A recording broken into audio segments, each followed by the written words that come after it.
O ministro Cristiano Zanin tem um problema gigantesco na sua frente e só tem uma solução para ele resolver esse problemão, que coloca o ministro Cristiano Zanin nas cordas. E você não vai acreditar na sinuca de bico que o Zanin se meteu.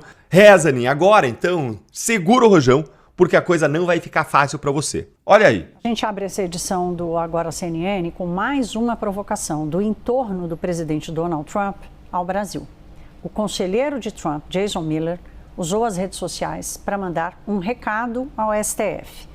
Disse que não vai parar ou desistir até que o ex-presidente Jair Bolsonaro seja solto. A declaração de Miller foi publicada no X em resposta a um internauta que disse que o impeachment do ministro Alexandre de Moraes seria mais importante.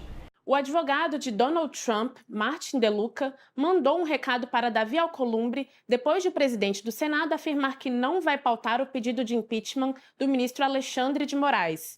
Segundo a coluna do Paulo Capelli, aqui do Metrópolis, DeLuca questionou para onde o Brasil está indo, se até mesmo a unanimidade do Senado é irrelevante, já que a oposição conseguiu coletar 41 assinaturas para a abertura do processo de impeachment de Moraes. Alcolumbre disse que não colocaria o processo em pauta nem com a assinatura dos 81 senadores da casa. O advogado de Trump criticou a atitude de Alcolumbre e afirmou que a instituição com poderes de responsabilizar Moraes está sendo impedida de fazê-lo. Como mostrou a coluna de Paulo Capelli, a resistência em pautar o pedido de impeachment do ministro do Supremo Tribunal Federal colocou o presidente do Senado na mira das sanções de Donald Trump. O ministro, nesse caso, né, que não podemos falar juiz, porque não são juízes, mas eles têm, infelizmente, posição de juízes na nossa Suprema Corte, ele vai tentar carregar mais gente com ele. Ele vai tentar puxar para a vala, para o abismo, outros ministros do Supremo Tribunal Federal. Isso, para mim, está claro, e não sei se os outros ministros vão continuar comprando a briga do Alexandre de Moraes, porque o Alexandre de Moraes vai carregar outros nomes para a mesma vala em que ele se encontra. Um pária global. Alexandre de Moraes é um pária global. Agora, é curioso, nessa fala do Gilmar Mendes, ele falar que a verdade do Supremo vai ser mostrada. O editorial, né, a peça hoje no Wall Street Journal, falando da Mary O'Grady, ela diz, quando ela pode colocar, Franco, por gentileza, se puder de novo, o Wall Street Journal, essa matéria, muita gente acha que ela está falando só de agora, mas um golpe de Estado da Suprema Corte no Brasil. Ela fala, nesse artigo, ela vai até 2019, ela puxa lá de trás e mostra que este golpe começou em 2019, não é uma coisa de agora, né, que pegou todo mundo de surpresa. É um golpe muito bem planejado, arquitetado e que está conseguindo, primeiro, derrubar a República. Não temos mais República, Constituição, democracia, Congresso, não temos nada, mas agora está conseguindo derrubar relações diplomáticas muito sérias e históricas. Estou falando de Brasil e Estados Unidos. E ele falar de segurança jurídica, brincadeira, né? Agora, eu queria dar uma notícia aqui, eu não consegui conversar, não consegui parar ainda essa semana para conversar até com os meus amigos no privado, mas eu queria deixar aqui em primeira mão, pode até colocar os quatro, Franco, na tela, por favor, porque antes de ontem eu conversei com interlocutores do Departamento de Estado dos Estados Unidos, foi uma longa conversa, e aí consta, eu queria te dar essa notícia, que a Lei Magnitsky, ela foi aplicada com pilares muito bem estabelecidos em você. Censura a um cidadão americano em solo americano com nome Rodrigo Constantino. E sabe o que mais eles fizeram, Consta? Eles foram lá atrás, nos Twitter Files Brasil, e eles leram todas as 541 páginas. Um trabalho belíssimo do Oliveira, do Davi Agape e principalmente do Michael Shellenberger, que foi quem levou tudo para o Congresso americano. Então, a Lei Magnitsky, eles aplicaram voltando nos Twitter Files Brasil. E seu nome está lá, consta. Então, nós temos que... Eu sei que sua vida se tornou um inferno. Você ficou sem passaporte brasileiro, sem conta, sem dinheiro, perseguido, sem rede social... Mas queria que você soubesse disso publicamente, consta. Os interlocutores falaram especificamente de você, que você, cidadão americano, foi censurado e que isso foi muito grave. E o que eu ouvi foi: Mr. President was very upset. O presidente ficou pé da vida, né, para dizer assim o português. E seu nome mencionado consta. Então, obrigado, Rodrigo Constantino. Foi difícil para você, mas você vai entrar para a história como um dos que derrubaram a tirania no Brasil. Eu quero falar um pouco, quando eu digo de fato assim que os bastidores de Brasília e da Faria Lima, da elite política, estão muito mais animados do que parece, me escutem, porque publicamente vocês estão vendo declarações, essa turma tranquila, mas a verdade é que tem muita coisa acontecendo por trás das câmeras. Vejam, por exemplo, essa linha do tempo interessante sobre a lei Magnitsky. No final de semana passada, o PT entrou com uma ação do Supremo Tribunal Federal pedindo para que eles decidissem que a lei Magnitsky não poderia mais ser aplicada no Brasil, de forma que os bloqueios e as contas e bens do Alexandre de Moraes não fossem válidos no Brasil. Essa ação acabou caindo no colo do Cristiano Zanin. E eu vou dizer para vocês, causou um mal-estar do caramba no Supremo Tribunal Federal. Eu disse até que se eu fosse o Zanin, eu dava um soco na cara do Lindbergh Farinha, por ele ter protocolado essa ação. Porque esse cara, que só é preocupado com a carreira dele, ou com as carreiras dele, meteu um tremendo de um cavalo de Troia. Puta de um presente de grego pro Zanin. Porque, vejam, se o Zanin decide favoravelmente ao pedido do Farinhas, fatalmente o Zanin seria, com seu belo escritório de advocacia, que foi quem o levou à posição que ele se encontra, seria sancionado pela lei Magnitsky sem nem discussão. Número 1. E número 2, ele ia correr o risco de ou quebrar os bancos brasileiros, que iam ter que ou decidir obedecer o STF ou obedecer o OFAC americano. E aí ou os caras quebrariam obedecendo o STF, ou desobedeceriam o STF, correndo o risco de serem presos, mas desmoralizando completamente a corte. Esse era o cenário se o Zanin desse essa decisão. Se ele decide contra, por outro lado, ele ferra com Alexandre e ferra com os próximos que vão ser sancionados, porque ele valida pelo próprio tribunal as sanções. E é aquela história, filhão. Assim como quando a gente conseguiu a Magnitsky, apareceu um monte de gente, até o senador Swat Baguncinha, coitado, que eu sempre... Ele até ia entrar na pauta de hoje, mas não deu tempo. Não vai dar tempo. Mas eu me solidarizo com ele, que é um absurdo a história que está acontecendo com ele.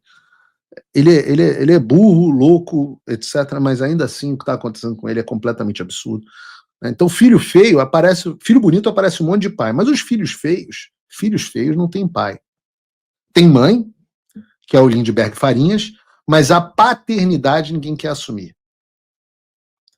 E, depois desses eventos, a Folha de São Paulo publicou uma reportagem que afirmava que o Supremo Tribunal Federal não iria proibir os bancos de aplicarem as sanções da lei Magnitsky contra o Alexandre. Deixando claro, então, que não há mais consenso em apoio ao Alexandre dentro da corte. Obrigado, Lindbergh, por ter causado esse dissenso e essa confusão dentro da corte. Demonstrando ainda mais esse fato de que o filho é feio, o filho feio foi jogado pelo ministro Zanin para o colo de outro. E, em vez dele decidir sobre o pedido, ele mandou a PGR e o Paulo Gonet se manifestar, enfiando o Paulo Gonet dentro desse balde de merda. Paulo Gonet agora vai ter que assinar dizendo não, é para facilitar a vida do Alexandre. Ou então, Alexandre, sai daí. Ou seja, o Zanin pegou o cavalinho de Troia, o cavalinho de merda, na verdade, do Lindbergh Farinhas, e entregou para o Paulo Gonet. E a lógica é a mesma. A lógica é a mesma. Se o Gonet dá um parecer favorável, sancionado. Se não dá, ferra com o Alexandre. Então não tem... É muito burro. O cara tem que estar cheirado para decidir uma coisa dessa, para fazer um pedido desse. O Lindbergh e o PT ferraram com eles de uma maneira incomparável. Eu não sei vocês, me respondam no chat se vocês ficam... Você fica chateado de ver o sistema desesperado sem saber o que está fazendo? Eu não fico, mas eu quero ver a opinião de vocês. Talvez vocês fiquem preocupados. Então, os mais de 111 mil espectadores do Paulo Figueiredo Show talvez fiquem preocupados. E tem muita coisa que eu nem posso falar para vocês, cara. Nem posso falar. Nem posso falar.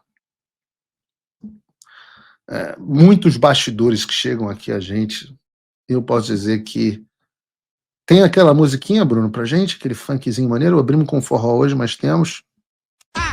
Que isso, elas estão descontroladas. Que isso, elas estão descontroladas. É muito bom. E não é só entre os ministros, não.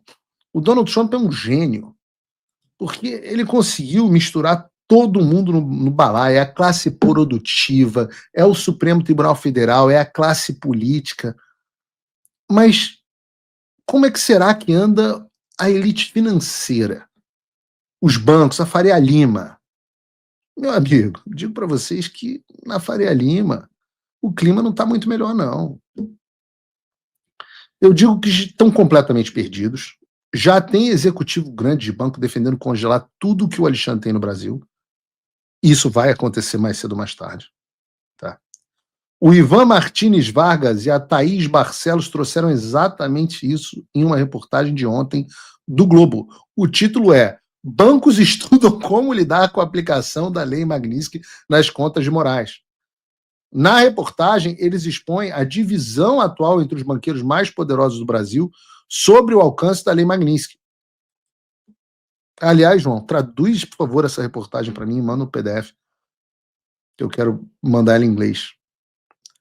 Mas eles dizem que já há um grupo de executivos que acredita que as instituições financeiras têm mesmo, lideradas pelo Rubinho Barrichello, que as instituições financeiras têm mesmo que encerrar todo e qualquer contrato que tiverem com o pseudo-juiz Alexandre de Moraes, e a consequência disso seria que o Alexandre não conseguiria receber nem cheque. Vai ficar, como eu antecipei, igual a Carrie Lam de Hong Kong, do Partido Comunista Chinês, que tinha que receber tudo em dinheiro vivo. E tudo isso porque esses executivos já perceberam que se não fizerem isso, os bancos vão sofrer punições severas. Há ainda um outro grupo que defende que apenas operações cambiais, investimentos em dólar e cartões internacionais do Alexandre sejam bloqueados. E esse grupo não entendeu, mas fiquem tranquilos, amiguinhos, porque vocês vão entender o que é a Lei Magnitsky. Eu digo que vão entender, porque é normal. Nós ainda não estamos vendo todos os efeitos da Lei Magnitsky, e eu também avisei a vocês que isso aconteceria. Mas se vocês acreditaram nos avisos que eu fiz até agora, acreditem nos futuros. A realidade vai chegar e eles perceberão que ou eles congelam absolutamente tudo que o Alexandre tem, encerram todas as contas bancárias, ou então o banco deles vai ser posto abaixo pelas sanções americanas. E pode tentar fintech de Nova Lima, do cacete, no final das contas, o OFAC vai atrás de todo mundo. Ninguém quer receber sanção secundária.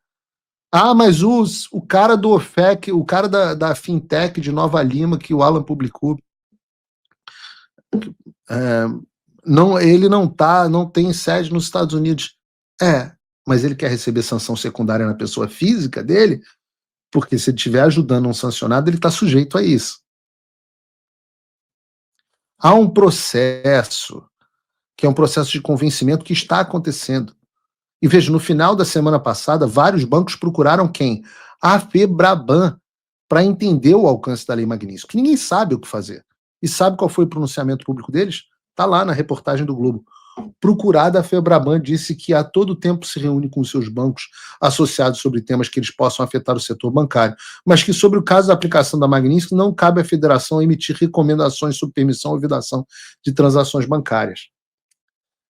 Meu amigo, não importa o quão importante você seja, você pode ser banqueiro, porque quem tem medo.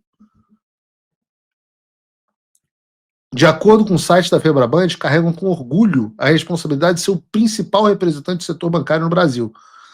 Mas, na hora de opinar sobre a Lei Magnitsky, todo mundo se borrou de medo nas calças. E aí, não, a gente não emite recomendação, não é nossa função. Eu digo para vocês, eles não emitiram recomendação porque eles já entenderam o que está acontecendo. E todos os banqueiros vão entender. Uma vez que a lei é aplicada, não há como escapar da Lei Magnitsky. O encontro fechado de Dedé com Gilmar, Moraes e autoridades para debater sanções dos Estados Unidos e a Magnitsky. O banqueiro Dedé do BTG, ele, o homem mais fabuloso deste país, se reuniu nesta semana com Gilmar, Moraes, o Messias, o Paulo Gonet. Também esteve presente um representante de outra instituição financeira. Outra qual? Qual outra? Curioso isso, né? A Bela Megali cita grupos, pessoas, mas esse aqui ela não fala quem é. Por que não? Por que, Bela Megali, você não revela? Você revela tudo menos quem é essa outra instituição? Seria muito importante. Eu queria muito saber. O almoço ocorreu na última terça, em Brasília, na casa de Rodrigo Maia, que atua como presidente da Confederação Nacional das Instituições Financeiras. Rodrigo Maia, que inclusive concedeu algumas entrevistas ao longo da semana e recusou a todo momento traçar mais detalhes sobre a Magnitsky, sobre o que pode acontecer, não pode acontecer, se clientes podem ter suas contas encerradas. É curioso como tudo está acontecendo, né? Um tribunal que, sei lá, velho, tão rápido para decidir coisas importantes para a soberania nacional. Eu tô esperando o senhor Paulo Gonet, né? Porque você deve lembrar, né, que o Lindenberg, né, o PT, acionou o Supremo para impedir que a Magnitsky valesse no Brasil. Aí o Zanin foi sorteado, mandou pro Gonet para dar um parecer e a gente tá esperando. Eu quero ver a canetada para cima dos bancos, ver quem são os brabos. Segundo duas pessoas que estavam no encontro, a conversa ocorreu para avaliar a situação entre o Brasil e os Estados Unidos, os impactos do tarifaço e os alcances da Magnitsky. O encontro também incluiu gestos de solidariedade ao Supremo.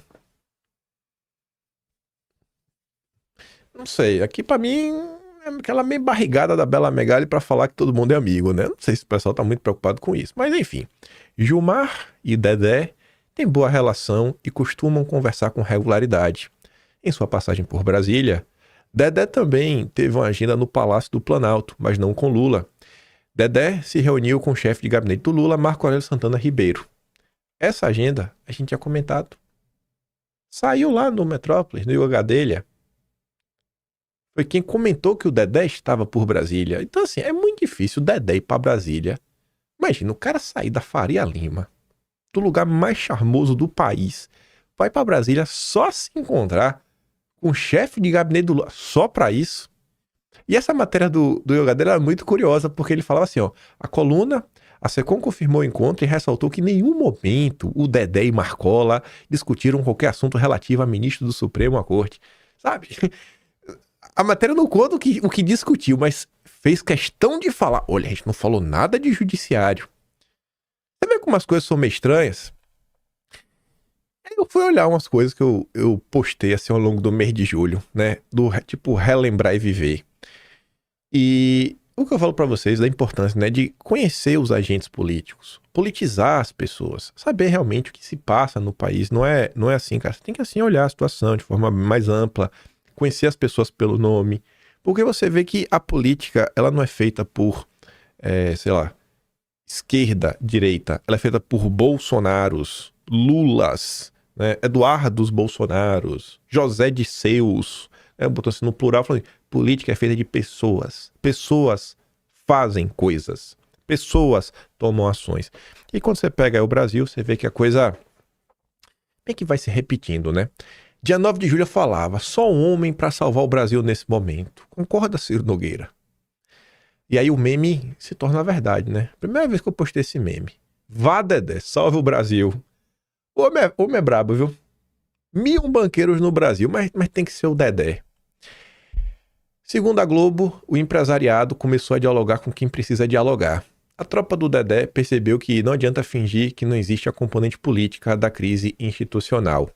E aí eu comentava, né? Olha onde saiu essa matéria. Bela Megali, a mesma jornalista que contou desse evento. Quando você lê uma matéria como essa, você tem que ir se perguntando, né? Assim, ó, os apelos de empresários a ministros do Supremo às vésperas de tarifaço de Trump contra o Brasil. Quando você lê uma matéria, você tem que se perguntar o seguinte, cara, como esta matéria chegou até a imprensa? A Bela Megali, ela não fica de campana, como é que fala assim, na tocaia, assim, esperando ver se vem quem entra e quem sai do Supremo. Não é assim que funciona. Ela não fica na frente da casa dos meninos, ver quem entra e quem sai. Não é assim que funciona. Essa informação chegou a ela por alguém. E várias informações chegam a diversos jornalistas o dia inteiro, todo dia. Por que publicar essa matéria? Por que logo essa? Obviamente que essa aqui é informação curiosa, mas ela não é postar de forma aleatória. Aí tá ali, né? Ministro do Supremo, com mais trânsito no empresariado, passaram a ser procurados. Procurados por quem? Eu tenho certeza que tem muito empresário no Brasil que tá com a mão na cabeça. Vamos pensar o seguinte, aquele cara que produz laranja, suco de laranja. Tu acha que esse cara aqui vai procurar ministro? Tu acha que ele tem acesso? A não ser que ele seja um ultra mega empresário com bilhões na conta, eu tô para uma centena de milhões, com um grande peso político. Assim como existe uma ala na corte que, segundo a imprensa, né, tem mais trânsito no empresariado, existe alas no empresariado brasileiro que tem mais trânsito na política. Né? E é isso, essas nuances que são interessantes você pegando no meio do caminho. Segundo os magistrados, representantes de segmentos que serão mais afetados, né, têm buscado a corte para conversar, entender o cenário, né, entre aspas, assim, que cenário, né? O judiciário para entender o cenário? Mas como assim? Os empresários, o judiciário, não era o Lula? O problema não era o Lula? Os magistrados deixaram claro que o tarifaço é do Lula. Eles têm destacado que as pressões, né, do Trump, não vai ter interferência aí no negócio de Bolsonaro e tudo mais. Tá bom, então. Aí, dia 3 agora, eu falava o seguinte, rapaz, eu não consigo ler nada da revista Exame, sem lembrar que Dedé comprou a Exame em 2019. E aí, as matérias que iam saindo na Exame, né? Eu não consigo achar que isso aqui é uma coincidência. Ainda mais agora, quando você vê onde é que tá o Dedé, né? Lei Magnitsky. Não discutimos a lei, nós cumprimos a lei, afirma o CEO do Bradesco. Que coisa, né? Aí depois veio lá, a Exame de novo, Lei Magnitsky. Chinesa punida precisou viver somente com dinheiro em espécie. A classe política tem um jeito peculiar de se comunicar com seus pares. Ninguém vai sair tweetando, né? Ó, encontrei fulano aqui, a gente discutiu hoje sobre o jogo do Palmeiras, do Corinthians. Aí você vai achando aí, né? Vai mandando recados. Depois você aparece pra falar que não mandou recado nenhum. Você vê que acontece eventos no Brasil, às vezes você nem lembra. Esse caso aqui mesmo nem me passou pela cabeça. Eu tava pra fechar o vídeo, agora de manhã cedo, saiu quase 6 da manhã de hoje. José Fux, era do Estadão. Pergunta retórica. Será que foi pela proximidade com André Esteves, com ministros do Supremo, que o ex-presidente da Corte, Nelson Jobim, membro do Conselho do BTG, recuou na sua afirmação de que a suposta tentativa de golpe, na verdade, foi um quebra-quebra? Vocês lembram disso? O Nelson Jobim falou que não foi golpe, não era só um quebra-quebra. Isso pegou mal em alguns setores, né? Porque repercutiu muito. Nelson Jobim era do Supremo. Hoje tá no BTG. Olha só, né? Ah, eu adoro o BTG. Aí tava ali, né? Nelson Jobim muda de opinião e agora apoia Alexandre de Moraes. Aí fica nessa, né? E aí? Foi o Dedé que falou com o Nelson Jobim? E aí? O Dedé manda ou não manda? Manda muito. Ah, pô, o Dedé é demais. Por isso que o Ciro Nogueira gosta dele. Tinha saído essa matéria também. Agora em julho, dia 7. Como o banqueiro da Esteves sempre volta ao jogo do poder. Essa matéria comentava, né, que Gilmar Mendes e Dedé se tornaram interlocutores frequentes, encontram-se em vários cantos, jantares na casa do banqueiro, festas do ministro, eventos em Lisboa, coquetéis em Nova York. 2 anos depois, Musk entrou em atrito com o Supremo. Em 2024, Alexandre de Moraes bloqueou as contas da Starlink, até que o Twitter pagasse uma multa milionária por descumprimento de ordem judicial. Indignado com a decisão, Dedé ligou para o Gilmar e argumentou que era como cobrar da Ambev pelas fraudes na Americanas. Um CNPJ não pode responder por outro CNPJ. mesmo que pertençam ao mesmo grupo empresarial. Alegou fazer seu dever de ofício, ou melhor, em inglês, job description, conversar com autoridades, sentir o pulso de Brasília e favorecer um ambiente saudável de negócios. Ele faz muito bem, disse Olmeto. Precisamos que todos os empresários façam isso, né? O Olmeto acha que é muito importante isso, né? Todos os empresários, imagine, todos. Não tem nem como todos os empresários fazerem isso, né? Esse é o Brasil do Dedé. Renato comentou sobre essa notícia falando assim: o fato da reunião ter ocorrido poucos dias após a sanção ao ministro da mais alta corte reforçou a impressão de que havia interesse em mapear riscos, identificar vulnerabilidades e avaliar possíveis alternativas antes de novos desdobramentos. A escolha da casa de Rodrigo Maia, figura central no lobby do setor financeiro, pode ter oferecido um espaço mais reservado para tratar de pontos que dificilmente constariam em atas oficiais. A ausência de chancelaria e Banco Central não estavam nessa conversa. Não tinha ninguém nessa conversa. Não os dois. Sugeriu que o foco não foi negociar no exterior ou ajustar regras, mas discutir internamente como lidar com os impactos jurídicos e de percepção, colocar na mesma pauta Magnitsky e tarifaço pode ter indicado a busca por uma narrativa que enquadrasse temas distintos como parte de um mesmo cenário de pressão externa. A menção, segundo o banco, sem identificação, abriu espaço para interpretar que havia articulação mais ampla no setor, ainda que alguns preferissem manter distância da exposição pública. O vazamento controlado para a imprensa, com tom de solidariedade institucional, pode ter como efeito reduzir incertezas no mercado e transmitir a ideia de coordenação no topo. Aí eu faço uma perguntinha para vocês. Da mesma forma que depois que a declaração do Nelson Jobim circulou muito e ele voltou atrás, imagina, no dia 30, essa reunião foi no dia 5. Tu acha que quando sai uma matéria dessa na Exame, do CEO do Bradesco, um dos 5 grandes bancos brasileiros, tu acha que essa matéria aqui só quem viu foi o Vinícius? Tu acha que essa matéria aqui só quem viu foi a gente, que acompanha a rede social, né? Ninguém na classe política viu.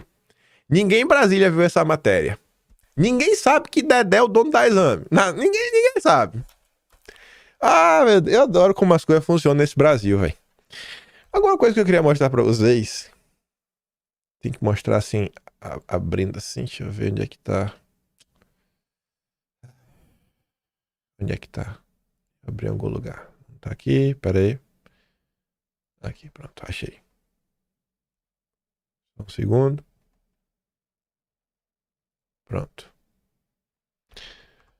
Eu fui lá olhar a postagem da Bela Megali no Twitter, né? Vou atualizar aqui pra gente ver ao vivo.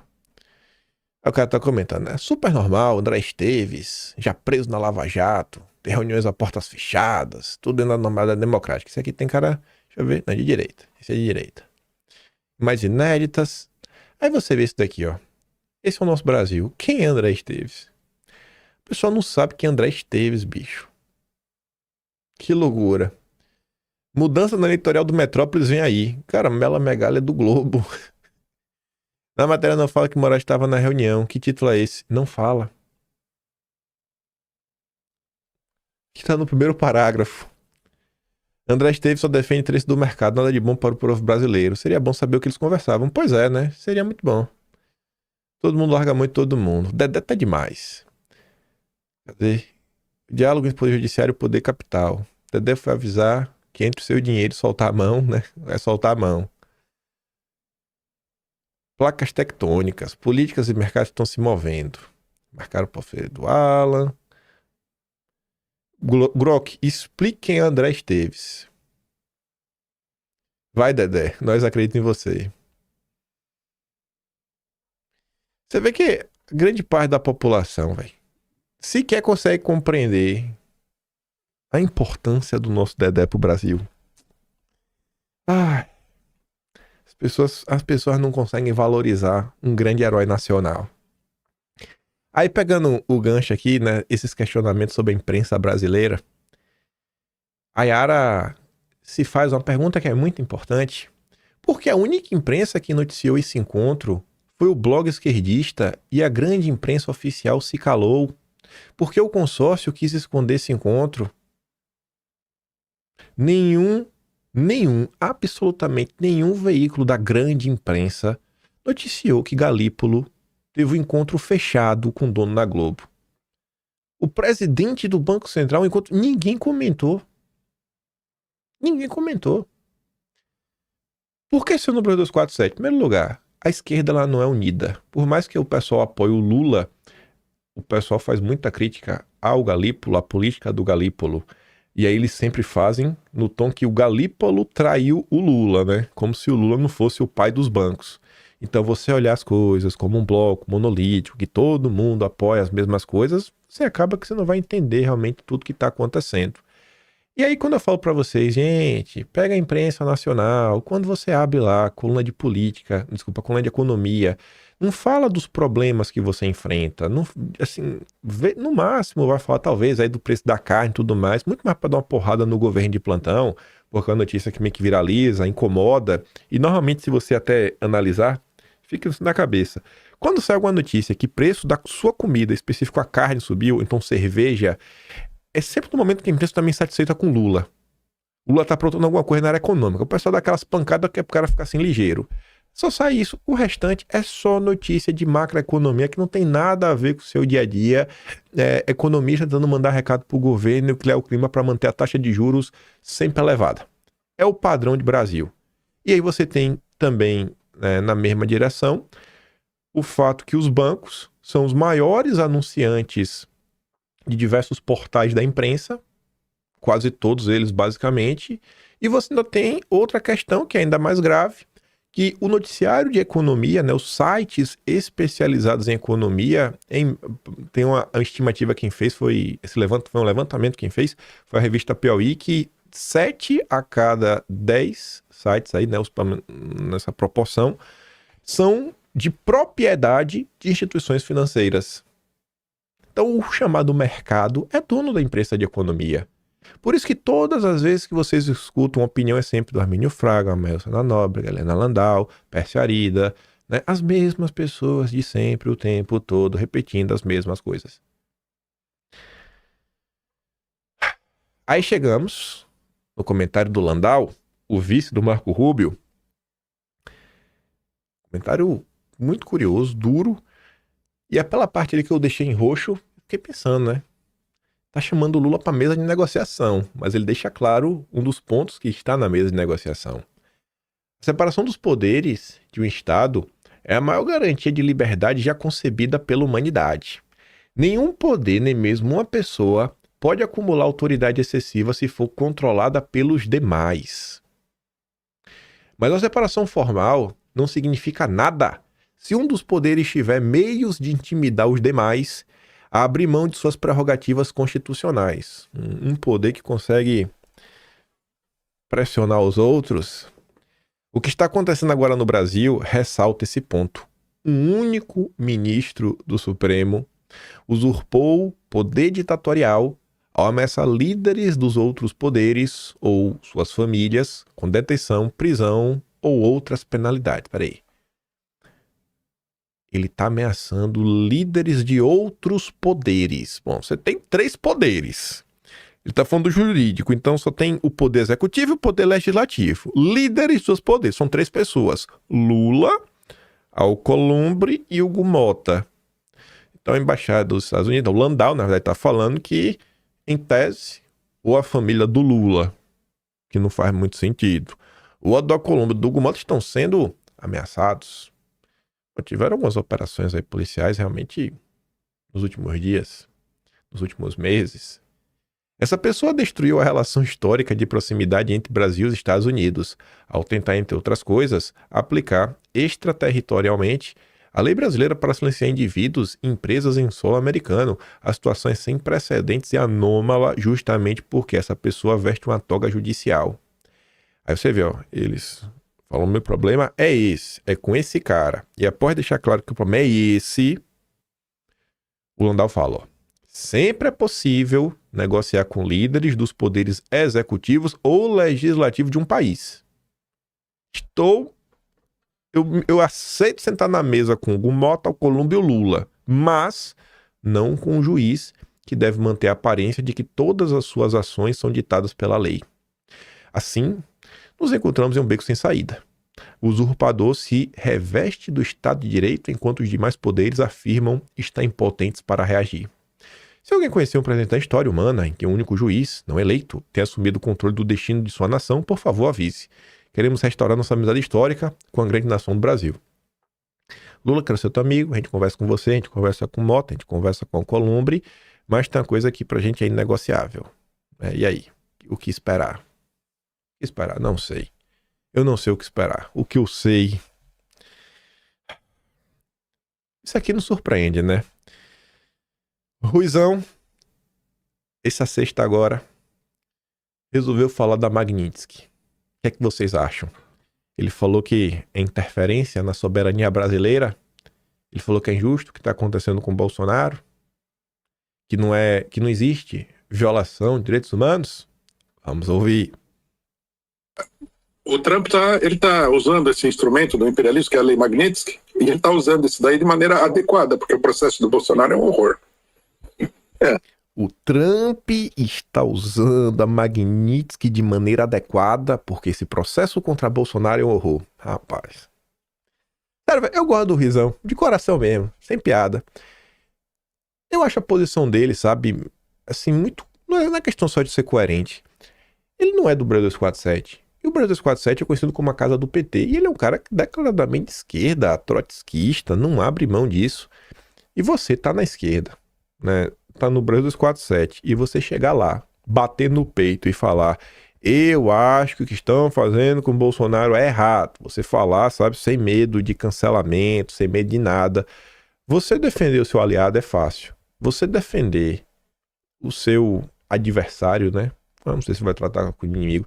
Você defender o seu adversário numa situação como essa, falar, sabendo aí que grande parte, inclusive, da plateia vai discordar de você.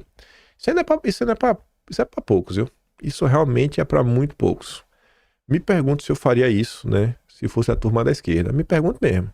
Às vezes eu, sei lá, ia fingir que não tá acontecendo. Talvez fizesse isso, né? Cedo ou tarde a gente vai precisar ser testado. Uma hora o chicote vai mudar de mão, viu? A turma da esquerda tá dando risada, uma hora o chicote vai mudar de mão. Na hora que mudar de mão, eu quero ver o chororô. Falando, não, isso é injusto. Quem tá plantando tempestade vai colher ciclone. Essa é a sua visão, mas enfim, tudo bem.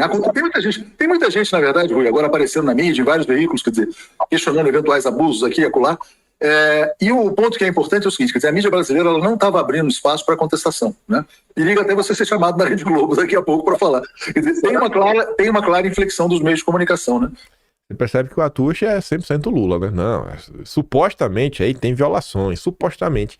Mas ele afirma, ó, realmente, tá, é notório. A imprensa começou a abrir espaço para contestação. Não estava assim. O tom da imprensa mudou. Tá ficando muito feio. O custo tá muito alto para manter o regime do jeito que tá.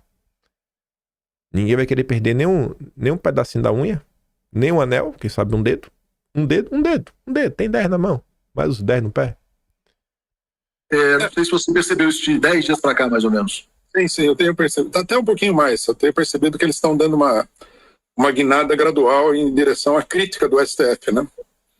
Editorial do Estado de São Paulo, da Folha de São Paulo, só o Globo que se mantém mais fiel, vamos dizer assim. Só o Globo. O Globo tem muito medo do Bolsonaro, né? Por motivos particulares. Agora, eu acho assim, isso aí já era evidente para todo mundo, né? Eles criaram um clima artificial de que tudo isso era correto. Não é correto, você acha? O cara ser preso porque ele falou meia dúzia de palavras num ato público, via telefone. Não, é uma coisa de louco isso. Mas isso não é, isso aí vem de antes, é toda arbitrariedade do era um ato público contra o Supremo Tribunal Federal, né? Na verdade, contra essa ditadura, vamos dizer assim. Né? Você tinha lá é um direito deles, é um direito de qualquer um. Ninguém é obrigado a apoiar as instituições políticas do país porque elas são instituições do país. Inclusive a esquerda, né, ela está entrando num negócio, já estava ruim isso daí de muito antes, agora está entrando num negócio que me parece assim, quase que uma autoliquidação. Eu vi gente falando aí que o que os bolsonaristas fizeram de obstruir, de tomar conta da mesa do Congresso é golpe, é motim e tal. O PT já fez isso. Ocupar a mesa, será? As senadoras do PT, capitaneadas pela Gleisi Hoffmann ocuparam a mesa, bloquearam a mesa por causa da votação da lei trabalhista no governo Michel Temer. Isso é uma coisa comum. Ó, o PT... Acho que uma coisa é obstruir, outra coisa é fazer o que eles fizeram lá, impedir o presidente de tomar. Elas fizeram a mesmíssima coisa, igualzinho. Bom, vamos lá. O Guilherme está dizendo que o Rui é o exterminador de ilusões. Você meio que já respondeu, mas eu vou botar novamente aqui o pedido do Marcelo Palhano. Por que você defende... Não sei se você defende a anistia? Se defende por quê? Eu não assumi nenhuma posição na questão da anistia. Essa é uma política dos bolsonaristas, da anistia. O que eu fiz foi criticar o processo como sendo um processo altamente irregular. Por exemplo, as pessoas que participaram do 8 de janeiro, na minha opinião, não deveriam ter sido condenadas, exceto aqueles que quebraram alguma coisa importante e tal. As acusações são horríveis, são criminosas e tal. Mas defender a anistia como proposta política, eu não tenho feito isso, não. Eu acho que o processo é nulo. Eu acho que o processo não tem valor. De fato, Rui, você tem razão. Eu estou vendo aqui, achei uma notícia de 11 de julho de 2017, que fala aqui que senadores ocuparam mesa, mas a reforma trabalhista foi aprovada. Foi uma ocupação que durou 6 horas, né, em protesto, e depois houve lá uma negociação e cessou a ocupação. Mas o que os bolsonaristas fazem, né, eles sempre fazem numa intensidade mais avacalhada, né, quer dizer, então é sempre uma coisa mais trash, vamos dizer assim. Mesmo assim, você acha que é uma coisa legítima? Eu acho legítimo. Eu acho que, pelo contrário, não é que é mais trash. Os bolsonaristas, eles são mais decididos em fazer essa coisa, né? Eles têm mais iniciativa do que o pessoal da esquerda. Os bolsonaristas estão decididos, né? A galera tá convicta. A galera tá convicta que tá certo. Ruizão falar isso não surpreende ninguém. Aí, pegando aí o gancho do que o Atu estava falando, e o Ruizão também, né? Que o tom da imprensa mudou. Esse texto, na verdade, saiu... Deixa eu ver. Isso saiu ontem. Eu já ia falar hoje, não, ontem. Eu li de novo aqui, porque eu vi dia 9, falei hoje é dia 9, dia 10, dia 10. Tem dia dos pais hoje, né? Feliz dia dos pais aí pra todo mundo. Esse texto aqui é muito curioso, o tom dele do início até o fim. Porque a galera fica aí falando de democracia, democracia, democracia, democracia, democracia. E o Estadão aí, né? Nesse artigo de opinião, obviamente, fala que o Brasil não é ditadura, não é democracia, não. Mas não vem com esse papo, não, irmão. Precisamos dar nome aos bois. Aí diz, ó, o Brasil ainda não é uma ditadura clássica, aquele padrãozão de perseguição total. Porque mantém alguns ritos democráticos, alguns, não muitos, institucionais, mas tampouco é uma democracia substancial. Já tá no limbo, tá horrível. O Brasil não é uma ditadura clássica. Realizamos eleições regulares, partidos disputam espaço no Congresso e Constituição, a Constituição em vigor, a imprensa, redes sociais, debates públicos. Esses sinais mantêm uma aparência de uma democracia funcional, mas por trás da superfície acumulam-se evidências de um deslocamento estrutural que corrói seus fundamentos. O diagnóstico de índices internacionais como o da The Economist, que nos classificou como uma democracia falha e sem suficiente. A verdade é perturbadora. Vivemos uma realidade em que a democracia se encontra suspensa e o estado de exceção fica sob a máscara da constitucionalidade. Bom, já gostei. Primeiro parágrafo. Eu estava falando de estado de exceção. Esse estado de exceção não é declarado, como nas ditaduras do século XX. Ele se infiltra por dentro, mantendo os ritos institucionais enquanto esvazia seus contrapesos. Giorgio Agamben descreveu esse fenômeno com precisão. Não é necessário fechar o Congresso ou suspender formalmente garantias constitucionais. Basta reinterpretá-las de maneira flexível, sempre em nome de um bem maior sob a retórica da urgência. No Brasil, a narrativa predominante é a defesa da democracia e combate à desinformação.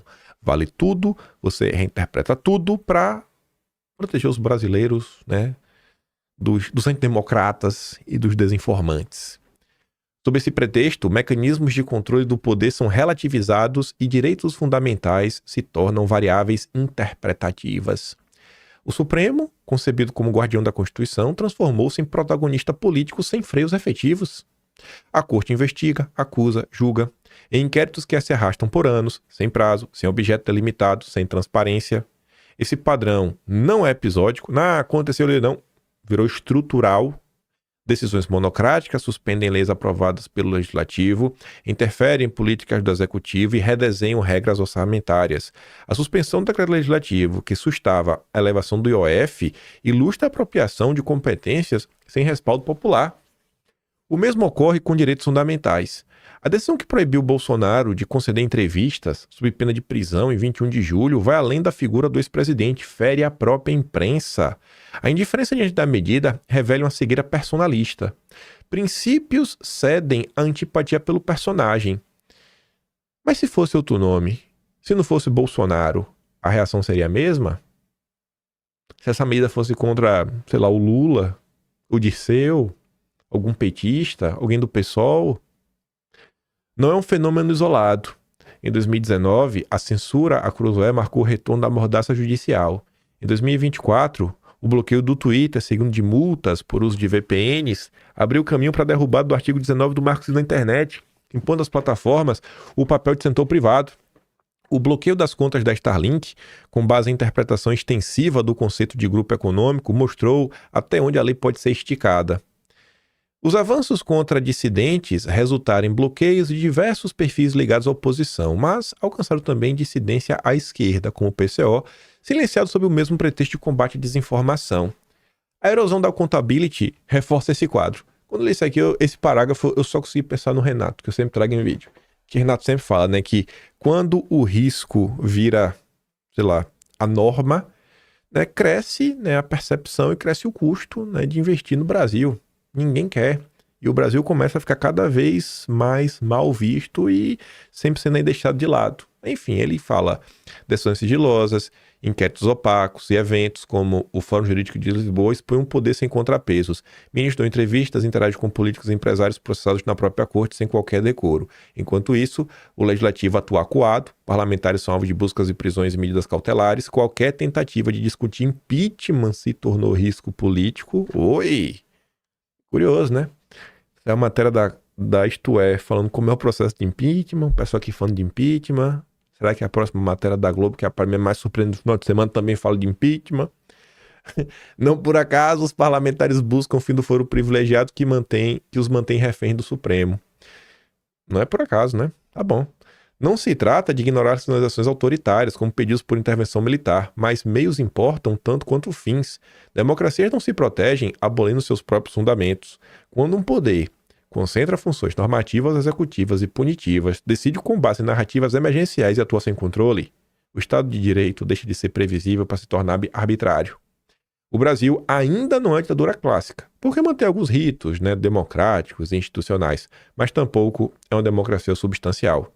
Vivemos um arranjo em que a exceção se tornou permanente, naturalizada sob a aparência de normalidade constitucional. É urgente recuperar os freios institucionais, reequilibrar os poderes, restaurar a previsibilidade do direito e, nesse processo, a responsabilidade do presidente do Congresso é inescapável. Peraí. A responsabilidade do presidente do Congresso é inescapável. Existe uma coisa na língua portuguesa que chama o quê? Eufemismo, né? Em vez de falar a pessoa morreu, você fala a pessoa bateu as botas. Ele anteriormente falou o quê, né? E curiosamente eu nem percebi, tô percebendo agora. Eu também grifei de laranja, né? Aí ele fala o seguinte: qualquer tentativa de impeachment se tornou risco político. Tentativa de discutir risco político. Impeachment. Quem é que pauta o impeachment? O presidente do Senado. E o presidente do Senado é também o quê? Presidente do Congresso. Mas minha nossa. Então posso eu pensar que essa última frase, a responsabilidade... Vamos traduzir. A responsabilidade de Alcolumbre é inescapável. E qual seria essa responsabilidade que depende do Alcolumbre, dele especificamente? Mas que coisa, né? Para bom entendedor, minha palavra basta. E se eu estou vendo essa matéria, quantos mais não estão vendo? Inclusive, essa matéria aqui foi compartilhada pelo Alexandre Schwartzman, ex-diretor do Banco Central. Estava na... Como é o nome? Na TV Cultura, naquele jornal. Que aquele vídeo dele também tem pra mim que circulou demais. Porque quando ele meio que perde as estribeiras no final, aí daqui eu vou ser preso. Não, qualquer pessoa, né? o ex-diretor do Banco Central, que tá sempre na Globo News. Se eu vi, vocês viram. Aquele vídeo aí tem cara que rodou no WhatsApp no Brasil. Curiosa essa matéria. Tá curioso o tom da imprensa. Ainda tem isso aqui. A Constituição prevê instrumentos para conter abusos de magistrados que transgridem os limites do cargo. Quais instrumentos? Eu quero saber que instrumentos são esses, porque ele tá falando que é a responsabilidade do Alcolumbre. Eu não sei. Será que quando o ministro concentra poder sem contrapesos, viola garantias fundamentais e governa por medidas excepcionais permanentes, a abertura de um processo de impeachment antes uma opção política se torna necessidade? Rapaz, eu não falei isso, eu tava na dúvida, não tô mais. Saiu na imprensa um texto como esse, hein? Eu acho que realmente o clima deu uma certa mudada. Um texto no Estadão, nossos golpistas, falando, né, que, rapaz, não é nem opção, agora tá falando necessidade. A defesa da volta ao império da lei, a oposição ao império de homens, deveria ser uma ambição de todos os atores democráticos. Há, nesse sentido, a centelha de esperança. Mais e mais pessoas percebem que o país vive sob um estado de exceção informal e perdem o medo de dar nome aos bois. Tipo o Schwartzman, que compartilhou essa matéria, né? Somente chamando os fatos pelo nome, sem eufemismos, será possível romper a lógica das narrativas e restaurar a integridade do debate público. Aí que vem a matéria da Globo. Essa daqui eu falei, mas nossa senhora! A malandragem que envolve o tarifaço. O devido processo legal virou opcional, a letra da lei foi esvaziada, a liberdade de expressão foi para as cucuias. Subtítulo curioso. Matéria aí de Eduardo Scholl Machado. Aí ele começa, essa introdução é importante para você entender, porque ele vai fazer uma analogia com a música. Ópera do Malandro é um famoso musical escrito por Chico Buarque e posteriormente adaptado para o cinema. O enredo, que trata dos conflitos entre cafetões, contrabandistas e autoridades corruptas no Rio de Janeiro, na década de 40, é entremeado com músicas magníficas, compostas sob medida. Algumas dessas canções entraram para o hall das grandes da MPB, como Gene e o Zeppelin, Homenagem ao Malandro, O Meu Amor e Terezinha. Esta última usada numa hilária enquete dos Trapalhões. É uma música do lado B dessa trilha, no entanto, que tem vindo à minha lembrança por sua surpreendente semelhança com os tempos atuais. O Malandro. Ela narra a história de um malandro que dá calote de uma dose de cachaça num estabelecimento, iniciando uma série de eventos em que cada um tenta passar o prejuízo para o outro, aumentando a abrangência do problema, tipo efeito borboleta, e vai crescendo. A bola de neve vai crescendo até que atinge os interesses dos Estados Unidos. Isso na letra da música. A letra menciona uma grande tarifa, aspas, então taxa a cachaça a um preço assustador e um embargo, aspas, e proíbe os soldados aliados de beber, a um povo brasileiro. A partir da entrada dos Yankees com seus tanques, os brasileiros começam a reverter a bola de neve até chegar ao verdadeiro estopim de todo o problema. Peraí, quando os Yankees vêm, aí começa a reverter o problema, tipo, conforme vem a Magnitsky, a coisa começa a reverter. Os versos finais dizem que o malandro, autuado, é julgado e condenado, culpado pela situação. Nos últimos anos, o Brasil vive uma bola de neve. O esforço feito para limpar o passado de Lula, tornando apto a se candidatar, e com as devidas adaptações das palavras do Luiz Roberto Barroso, derrotamos o bolsonarismo, saiu completamente do controle e, em certo sentido, saiu pela culatra. Você está na dúvida, sim, este texto foi publicado na Globo e também na versão impressa do jornal O Globo. Realmente estamos num momento muito curioso, que até a Globo abriu espaço para textos neste tom. Os desvios cometidos em nome da defesa da democracia foram se tornando cada vez maiores e a narrativa progressivamente mais inverossímil. O devido processo legal virou opcional, a letra da lei foi esvaziada, a liberdade de expressão foi para as cucuias, os limites constitucionalmente estabelecidos entre os poderes foram ignorados, inocentes foram perseguidos e presos. Eu consigo pensar no Felipe Martins na hora. Em alguns casos vieram a óbito. Rapaz, até do Clezão o cara tá falando, viu? Não vai me dizer que aqui não é o Clezão. Isso sem mencionar os efeitos colaterais como alinhamento crescente ao eixo das ditaduras liderado pela China. Por essas e outras, o Trump usou o termo regime para se referir ao poder estatal do Brasil Esse termo também ganhou destaque pelas palavras do Lourival, da CNN, falando, ó, isso daqui não se usa, né, corriqueiramente, só usa o regime quando é para falar de regimes ditatoriais. Tá ali, ó. Trata-se de vocábulo altamente depreciativo para aqueles que prezam os valores democráticos ocidentais. Mas por que Trump fala do Brasil? Simplesmente porque, assim como na canção de Chico Buarque, nossa confusão interna transbordou e esbarrou o interesse dos Yankees. Uma grande tarifa a produtos brasileiros já foi baixada. A maioria dos agentes envolvidos na desordem atual não conseguiu revertê-la. Uma minoria parece querer ver o circo pegar fogo. E quem seria, né, algumas pessoas dessa tal minoria? Lula pertence à minoria. Nos últimos meses, tem aparecido em público com o chapéu típico da malandragem, mas, apesar dos trejeitos, não é a Lula quem cabe o papel de protagonista nessa triste opereta brasileira. Por sua atuação como coadjuvante, Lula será julgado nas urnas no ano que vem. E se não é o Lula, quem é, rapaz? O protagonista. E o verdadeiro malandro dessa trama? Será autuado, julgado e condenado, culpado pela situação? Internacionalmente, ele já foi, sendo sancionado pelos Estados Unidos por meio da Magnitsky. Curiosamente, assim como no texto do Estadão, ninguém cita o nome de ninguém, mas todo mundo tem suspeitas. Eu tenho suspeitas. Não sei quem é, seria bom citar o nome. Se bem que foi, né, sancionado, acho que só foi uma pessoa só, né? Internamente, caso valesse a separação de poderes idealizada por Montesquieu, o papel de julgá-lo caberia ao Senado, onde há dezenas de pedidos de impeachment engavetados. Meu Deus, eu não acredito, a Globo falando de impeachment. Isso pode ser o sinal de que não houve exagero no uso do termo regime, pois, como disse mesmo Montesquieu, não há tirania mais cruel que a exercida à sombra das leis e com as cores da justiça. Vivemos um momento estranho no Brasil, né?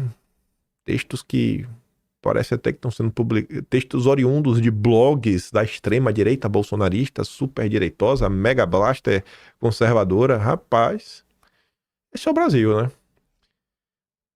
Eu acho que muito... E aqui o ponto é o que a gente começa... Eu acho que o começo do vídeo vai fazer muito mais sentido, né? Não é o que está sendo dito nas palavras da Bela Megali. Não é o que está sendo dito pelas palavras aí do Eduardo que escreveu esse texto. Mas o simples fato da Globo tá abrindo espaço para esse tipo de ideia. Você ouviu? Muita gente tá vendo. Você ouviu? Muita gente tá vendo. Não é possível. Ainda mais porque eu já falei isso pra vocês uma vez, mas por poucas vezes, a classe política, ela não vai parar o dia pra ficar lendo jornal, né? Tu acha que o cara chega, o cara tem mil coisas pra fazer, o cara vai parar o dia pra ficar lendo jornal. Tem gente especializada no Brasil e cobram caríssimo pra fazer clipping de notícias. E não são clipes que vocês vão comprar na internet, não. São pessoas específicas, ganham assim a peso de ouro. Eles fazem clipes, eu recebo vez ou outra alguns aí, eu vejo como é que o pessoal manda. Então assim, eles pegam notícias especialmente sobre o seu interesse. Ele fala aqui, ó, e ele não só te passa a notícia, ele te dá resumos do que tá nas notícias. Então, saiu a notícia dessa no Globo, vai lá no clipe, ó. O Globo falou disso, papapá, defendeu impeachment. Esse resumo chega. Mas pode ter certeza que chega. E tá todo mundo vendo. Seguindo aqui, pra gente comentar sobre fofocas. Mas pra falar da fofoca tem que falar primeiro de treta. E a gente fala de treta, fala disso daqui. Eu tinha comentado com vocês ontem. Alguém resolveu fazer. Pesquisar na internet, né? Todo mundo usando o termo motim. Esse daqui é o verdadeiro gabinete do ódio. Motim é um termo que só se usa no meio militar, né? Uma revolta aí contra a hierarquia. Isso não existe, gente, no legislativo. É a criminalização da oposição. Isso daqui é a criminalização da oposição, sabe? Nada mais do que isso. Dando um certo prolongamento que aconteceu ontem, mas para além da treta, a gente discutir aspectos mais relevantes. Quem apareceu em minha defesa, e falo a verdade, viu? Fico muito feliz. O meu fritador de hambúrguer favorito, Eduardo Bolsonaro. Eduardo Bolsonaro traz aqui uma componente curiosa, não sobre a treta de ontem, mas sobre a questão da suspensão, a possível suspensão de mandatos. Temos que falar sobre isso. Essa é a parte mais importante que Eduardo tem a falar. Ele pega lá a postagem do Mão Mole e fala assim, ó, cara, não seja tão baixo. Nesta data do tweet, 11 de fevereiro, Mota falava a favor da anistia. Né? Ou seja, é o contexto. E mais do que isso. Já viu se passar 10 dias da eleição da presidência da casa?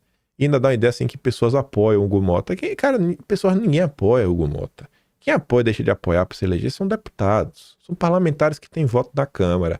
É o voto de 15 e 13 deputados que colhem para dentro da Câmara. Enfim, o Eduardo fala o seguinte, né? O Azambuja lá, o grande comentarista da revista Oeste. O Azambuja, o Mota seria eleito de qualquer maneira para dentro da Câmara. Votar em outro candidato não adiantaria nada. E marcar esta posição apenas tiraria do PL a presença de 4 comissões, como a Credem, que esta semana foi palco das denúncias de Mike Benz, que botou Barroso, Moraes, principalmente TSE, sob holofotes. O que mais me admira é que você sabe disso, mas prefere esconder de seu público para deixar injustamente que uma pessoa que você não gosta seja fritada pela sua militância. Só que agora, olha esse final. Ele postou isso daqui, né? Porque o Vinícius compartilhou aquela notícia do Estadão, falando lá que a notícia fala sobre suspender pessoas. Não suspendeu ainda. Foi enviada uma lista para a corregedoria, e essa, a depender do que vi, a mesa pode optar por suspender deputados por até 6 meses. Isso realmente pode acontecer. Mas ele fala, cara, seria mais digno se você, Flávio Morgenstern, falar quem apoiou a resolução que agora permite ao presidente da Câmara ter este poder de afastar parlamentares. Opa, peraí. Então quer dizer que o poder que o Hugo Mota tem hoje, ele não tinha no passado? Mudaram a regra? Quem apoiou a mudança de regra? Eita, agora tá começando a ficar curioso. Já que este foi o tweet original em discussão aqui, né? Mas sabemos o porquê você não fará isso, não é mesmo? Eita! Eita! Agora a coleirinha do Deltan vai falar mais alto. Tô sentindo. Mas pior que não é só a coleirinha do Deltan não, viu? Tem alguns bodes de ouro aí no meio da confusão. Eu vi isso daí, né? Eu sou curioso. E eu tinha pra mim que era o que eu estava achando, porque eu escuto muitas fofocas. Aí eu fui atrás. Quando é que mudou essa regra, hein? Quando é que mudou essa regra? Primeiro, a suspensão cautelar de mandato parlamentar. Novo poder disciplina na Câmara. Quem foi o primeiro alvo? O Gilvan da Federal. E quando foi essa mudança? 2024. Quando Lira ainda estava no comando da casa. A mesa diretora passou a ter a atribuição de propor que deputados sujeitos à representação por quebra de decoro de autoria da própria mesa sejam suspensos cautelarmente.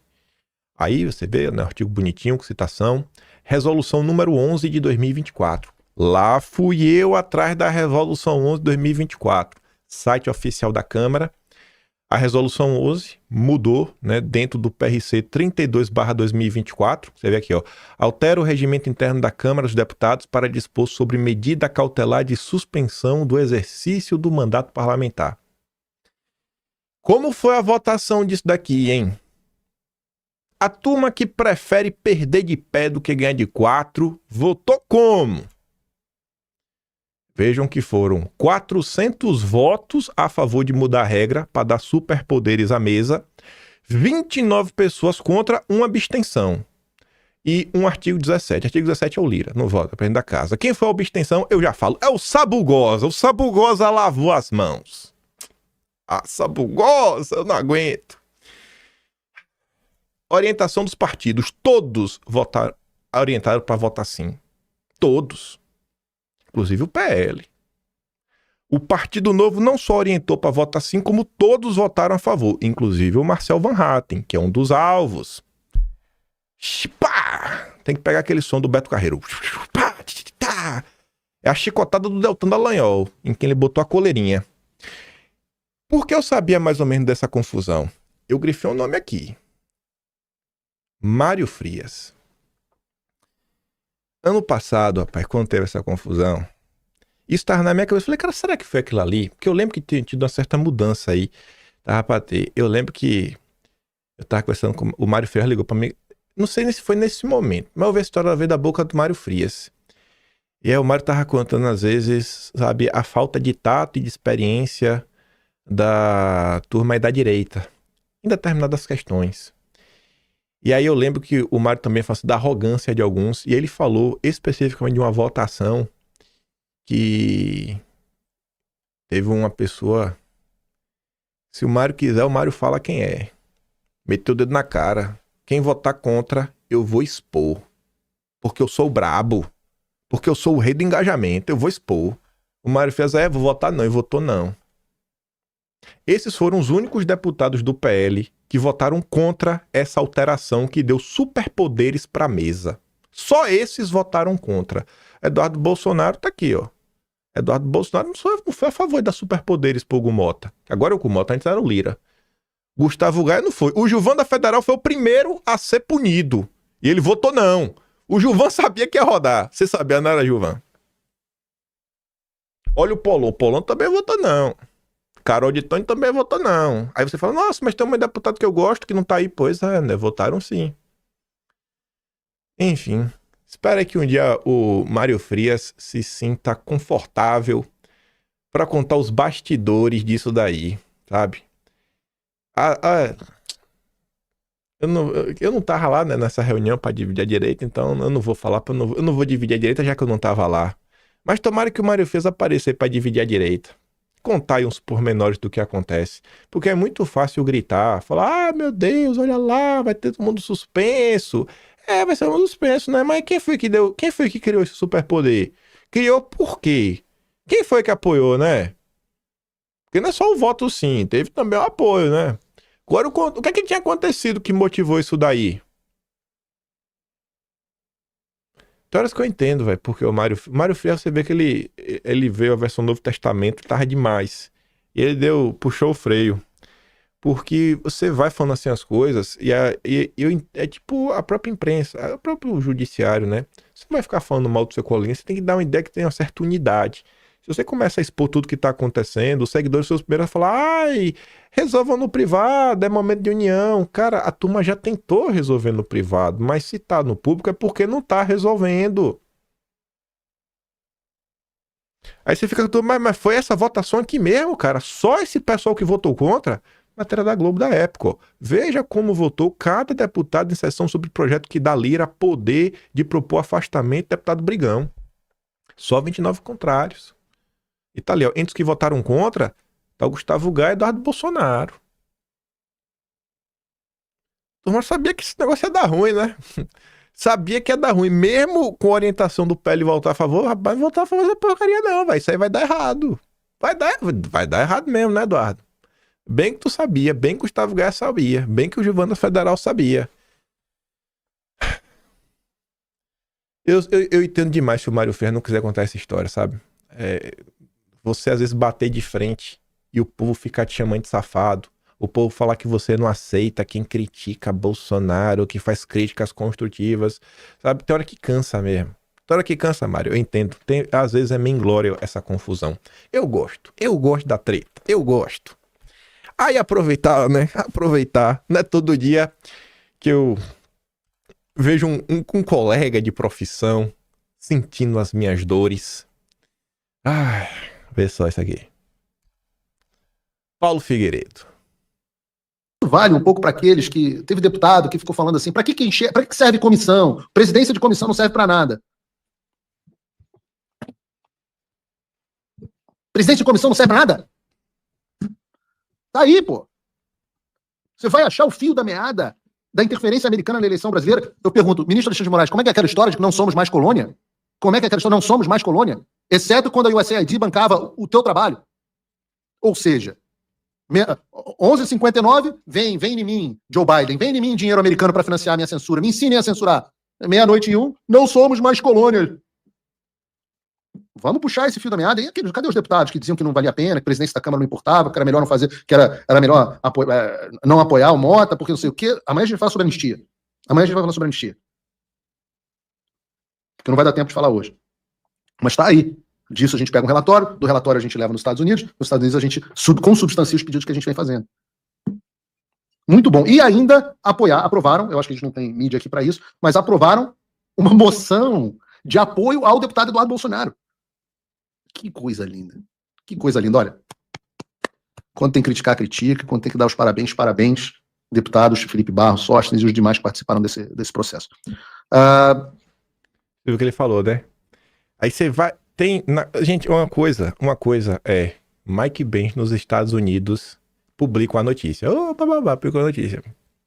Outra coisa é um evento no Brasil, no meio de olho de todo esse furacão, depois de sanções, onde the House of Defense and Foreign Affairs, né, que seria a tradução para o inglês, dá destaque às denúncias do jornalista Mike Pence. Aí, da mesma forma que foi lá na época do Twitter Files, quando the House of Committee dos Estados Unidos postou lá, né, as ordens que o Twitter recebeu, os Estados Unidos recebem também um relatório desse. Aí o Paulo Figueiredo fala, cara, quando tem isso, o peso que a gente chega lá para discutir é muito maior. Mas comissões não servem de nada. A Beyoncé de Ouro Preto me deu um biscoito quando eu falei, Beyoncé, explique pro Brasil, rapaz, como foi que você fez para virar presidente da Comissão de Educação? Toma aqui o biscoitinho. Um biscoitinho aqui pra você. A coleirinha do Deltan estragou muita gente, viu? É pra você ver aqui também. Eu separei, né? Quando o Eduardo faz o comentário. Olha pra esse comentário aqui. Eduardo, depois de toda a explicação, manda assim, ó. Não, Eduardo. Você erra minimizando isso. O bolsonarista apoiou o Mota e o Alcolumbre e perseguiu quem avisou que não eram confiáveis. Cadê as comissões? Cadê? Meu Deus, é muita burrice, velho. É o petista de direita. Cadê as comissões? Aí, irmão, o Mike Pence na Credem agora. Jesus, velho. Sabe? É loucura. Você vê aqui, ó. Meu caro Luciano, você não tem acompanhado de perto o que a comissão tem feito. E eu concordo contigo sobre Mota e Alcolumbre, mas de outra forma, talvez não teríamos o Mike Pence desmascarando tudo diante de nossos representantes. Pensa nisso. Sabe? É loucura, velho. A galera é louca, irmão. Louca. Aí ele tá falando aqui de mim, né? Ele não apoiou, ele afirmou que ele já estava eleito e que se quiser ter algum poder de barganha, teria que apoiar eles. Sabe?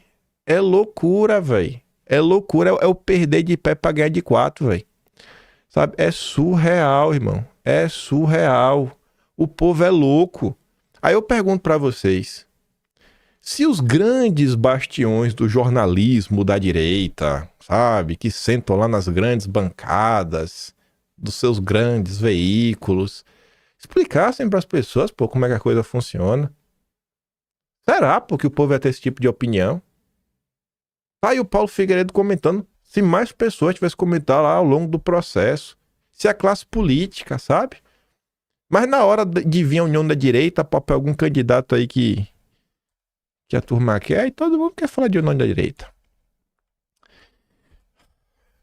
Pra gente encerrar aqui o vídeo, só com a besteirinha mais. Deixa eu ver se tem mais coisa aqui.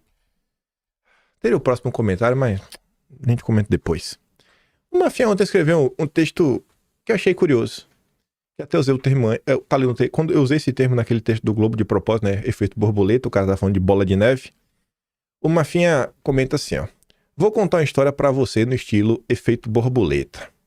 No final você coloca na balança pra saber se valeu ou não a pena os deputados apoiarem o Hugo Mota. E a partir daí, para de vir cobrar qualquer coisa que ele faça como se eu fosse um defensor do político Hugo Mota. Vamos lá. O PL fez um acordo com Lira para apoiar o seu apadrinhado Hugo Mota. Esse acordo prevê que o PL votasse em peso nele para a presidência da Câmara, garantindo sua eleição sem surpresas, mesmo ele já tendo matematicamente a vitória assegurada, em caixa alta, porque é importante ter isso em mente. O acordo incluía vários pontos, entre eles a possibilidade de pautar anistia, a preferência em algumas comissões. Dito e feito, ele se elegeu. Eduardo Bolsonaro, um dos deputados que organizaram esse acordo, pediu a comissão da Credem, que tratava de política externa. Hugo Mota concedeu para Eduardo. Aí o PT ficou desesperado e não queria o Eduardo lá de jeito nenhum. Coincidentemente, foi na mesma época em que Eduardo estava prestes a ir para os Estados Unidos. Na verdade, ele já estava até lá, quando começa a confusão para valer. O PT entrou no Supremo com um pedido para cassar o passaporte de Eduardo, numa tentativa de pressioná-lo a não assumir a Credem. Tem a notícia da época falando, Eduardo só assume se entregar o passaporte. Isso é o André Sadi. Tá lá no Atlas. O PT entrou no Supremo, só repetir para mostrar que é o mesmo texto. Vendo que iriam caçar seu passaporte, Eduardo decidiu permanecer nos Estados Unidos. Ao ficar por lá, largando o cargo e a comissão, ele, segundo Paulo Figueiredo, né, o Eduardo ajudou a acelerar a ajuda americana com sanções aos ministros. Essa aceleração foi tamanha que as sanções vieram antes do julgamento e da prisão de Bolsonaro. Isso acabou provocando um racha no Supremo. Agora estamos vendo toda a opressão que sofremos por tantos anos sendo destruída. Tudo porque lá atrás decidiram apoiar o Hugo Mota. E observação, obviamente não foi por causa do Hugo Mota, presidente, que vieram as sanções. Mas é essa a linha do tempo que nós estamos vivendo, né? Talvez se não tivesse apoiado, Eduardo não teria comissão, nem teria ficado nos Estados Unidos, né? A partir de agora, vou colar esse texto para todos que tentarem pagar de lacradorzinho barato para cima de mim, tratando as pessoas como idiotas, quando ninguém aqui é idiota. Vou colar uma vez e, se insistirem, cortaremos laços. Não tenho tempo a perder com babaquice. Política é feita de acordos. Não é brincadeira, é adquirir essa pimada. E aí até... Deixa eu ver se está aberto aqui o Atlas. Se não tiver, eu abro rapidinho. Tá até aberto aqui. É o março de 2025. Foi março que Eduardo... Coisa. Eduardo sem passaporte. Tá aqui, tá no próximo subtema. O PT abre ofensiva com Eduardo. Evento passaporte. Vou pegar a matéria. Cadê? Aí, ó. PT diz que só aceita Eduardo à frente da Comissão de Relações Exteriores sem passaporte. Aquelas coisas, né? São eventos que vão acontecendo um após o outro. PT cede qualquer comissão para barrar Eduardo Bolsonaro. O PT estava disposto a dar qualquer comissão para barrar Eduardo Bolsonaro. Segunda maior bancada da casa. Qualquer comissão eu dou. Mas não. Para Eduardo não. Mas comissões não servem de nada. Pra quê? É surreal, velho. Não tem como eu não comentar sobre esse assunto, porque no final do dia eu acho o seguinte: a população não tem muito poder de ação. Não é o que o povo pode fazer, não é muita coisa. Vou deixar aqui, vou terminar o vídeo nesse aqui. Ó. A população não pode fazer muita coisa. Mas a população, querendo ou não, ela influencia, né, na sua bolha política, na atuação dos deputados e na hora de votar. Então eu acho que se as pessoas entendem um pouco mais desses pormenores e conseguem enxergar melhor, cara, quem é que está trabalhando de verdade para ajudar a chamada direita brasileira e quem tá só jogando pra torcida? Eu acho que entender isso daí em determinado ponto, velho, só ajuda, sabe? Eu acho que é bom pra todo mundo. Então tá aí. E essa questão aqui, sei lá, né? Vai que o Mário Frias se empolga aí, resolve por um dia entrar aí no Mário Frias do Novo Testamento, igual Moisés, de dividir aí pra um lado pro outro com o seu cajado, abrir o mar no meio. Também eu vou entender, né? Mas o Mário Frias tem história pra contar sobre aí, né? E hoje a mesa diretora tem superpoderes, foi porque alguém deu. Quem? Quem que colocou o dedo na cara do Mário Frias? E Mário Frias, mesmo assim, não recuou. Do PL. Já contei a fofoca, né? Tinha que contar. Tinha muito mais coisa pra gente comentar isso daí. Mas não sabia até onde dar, por isso que eu falei na introdução. O tema principal mesmo era o primeiro. Dedé, imprensa, os bastidores, detalhes sutis, comando o clima no Brasil. Eu fico por aqui. Escolho meu trabalhinho, que tá um pouco mais. Tem a tia Zóia falou que eu não posso dar trabalhinho. Meu trabalho não é pequeno. Mas eu gosto de falar essa palavra. Meu trabalho. Mas meu trabalhinho, passar no meu canal, tem o Tony Valeu, tem o Patreon na descrição e tem o Atlas Brasileiro. Kimpan.com/BR. Vejo vocês amanhã. Aquele grande beijo e abraço. Tamo juntos. Valeu, meus amigos. Fui.